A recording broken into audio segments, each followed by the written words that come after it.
विश्वविख्यात संत पूज्यपाद स्वामी श्री राव बाबा के आश्रम के बगल में हम लोग आज हैं कपूरी में। और विश्वविख्यात कवि जो पूरे इनका देश में नाम है और अपने देवभूमि देवरिया से आप बिलोंग करते हैं, डॉक्टर अशोक त्रिपाठी जी हैं। बहुत बहुत स्वागत है आपके देवभूमि देवरिया, आपका गृह जनपद है और देवराहा की पावन धरती पर मैं आपका तहे दिल से स्वागत करता हूँ, नमन और वंदन करता हूँ। और आपसे एक सवाल रहेगा जी डॉक्टर अशोक त्रिपाठी जी कि हिंदी बेचारी हो गई थी और हिंदी को आपने ज्वलंत कर दिया, तो कहाँ से शुरू किया आपने, शुरुआत कहाँ से की आपने? देखिए, शुरुआत क ख ग घ से ही की थी। पहले तो ये है कि ये कपूरी गांव है, कपूर से बना होगा। कपूर शीतलता, स्वच्छता और सफेदी का प्रतीक रहा है। इसका आध्यात्मिक महत्व है, तो इस गांव का भी ऐतिहासिक महत्व है। बाबा का आश्रम यहाँ बगल में है। मेरे साथ भाई सूरज मणि हैं। सूरज हिंदी कविता में आजकल उतने ही चमक रहे हैं जितना सूर्य देव चमक रहे हैं, और ये ख्यात, ये तेज और बढ़ता जाएगा। हम लोग आदरणीय पूज्य हरिश्चंद्र मणि जी के मकान पे हैं। हमारे चचा श्रीमान रामनयन मणि जी के सामने हैं। मैं आपके सवालों का जवाब देने की कोशिश करूंगा जितनी बुद्धिमती मुझ में है। मैं एक बात जानता हूँ कि हिंदी जो है और अंग्रेजी जो है, इन दोनों का एक द्वंद्व रहा है। अंग्रेजी गुलाम बनाने वाली भाषा है, अंग्रेजी बांधने वाली भाषा है, अंग्रेजी प्रभाव जमाने वाली भाषा है।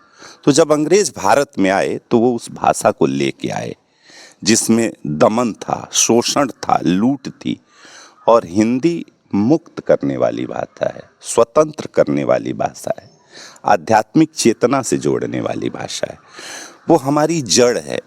वो भारत के बारे में बात कही जाती है ना कि कुछ बात है कि हस्ती मिटती नहीं हमारी।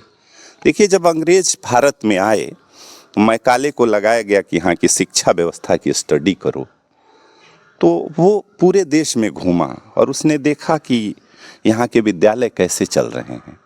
उसने जाके रिपोर्ट दिया कि भाई साहब, वो वहाँ की व्यवस्था को नहीं तोड़ सकते हैं, क्योंकि एक अधनंगा आदमी एक पेड़ के नीचे बैठ के 10 गो गरीब बच्चों को पढ़ा रहा है, दिन भर भिक्षा मांगते हैं और शाम को उसकी पत्नी भोजन बना के खाना खिलाती है। उसको कुछ चाहिए ही नहीं। तो जब किसी व्यक्ति को कुछ चाहिए ही नहीं, कोई लालच ही नहीं है, तो आप उसको खरीद नहीं सकते, वो बिकाऊ नहीं होता है। तो हिंदुस्तान कभी बिकाऊ नहीं रहा है, इसी वजह से इसकी हस्ती नहीं मिटती है।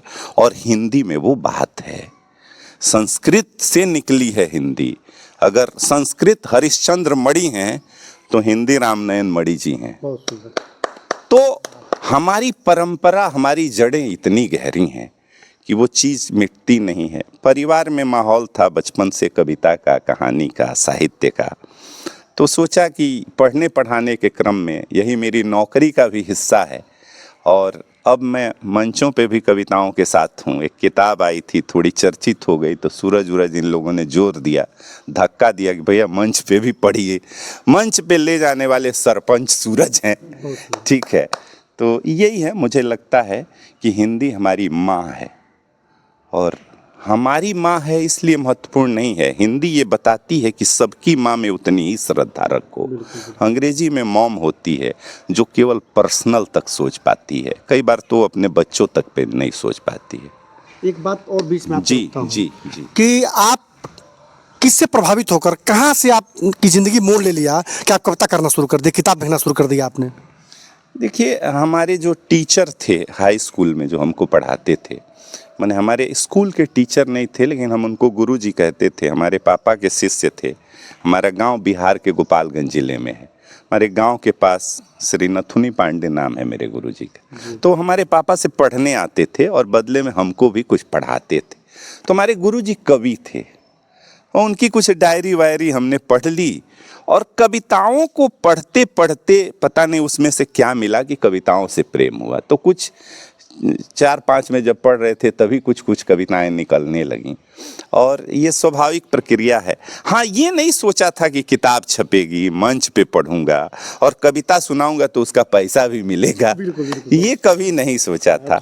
ये जरा बताइए। हाँ, कविता भैया, गांव आए हैं ना, तो आते ही जो पहला थॉट दिमाग में आया है वो मैं पढ़ दे रहा हूँ। आपका इंटरव्यू लंबा नहीं होगा। मैंने कहा, सूरज की एक अदना सा जीवन जिया मैंने, एक अदना सा। भैया साधारण होना असाधारण बात है। बिल्कुल बिल्कुल, बहुत सुंदर। तो गांव का जो जीवन है एक अदना सा कि एक अदना सा जीवन जिया मैंने, काम जो आम थे वही सब किया मैंने, बहुत सुंदर।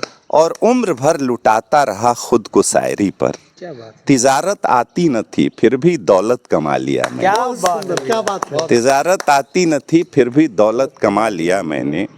कि मैंने कहा कि गौर से देख, मैंने कहा कि तेरा खोया हुआ पता हूं मैं, कि गौर से देख आईना हूं मैं, और यह मत देख कि कहाँ खड़ा हूं मैं, इस पर नजर डाल कि कैसे चला हूं मैं। बहुत सुंदर।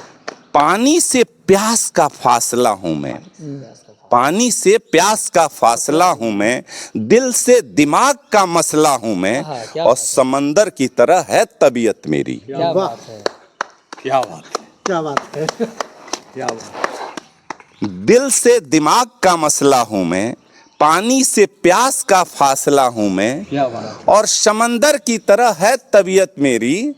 खुद के लिए खुद ही हौसला हूं मैं, है। वाह, और तुम्हें गर नाज है कि तुम शहर के हो, तुम्हें गर नाज है कि तुम शहर के हो, तो मुझे भी फक्र है कि गांव में पला हूं। क्या बात है। गांव में पला। वाह डॉक्टर साहब, वाह।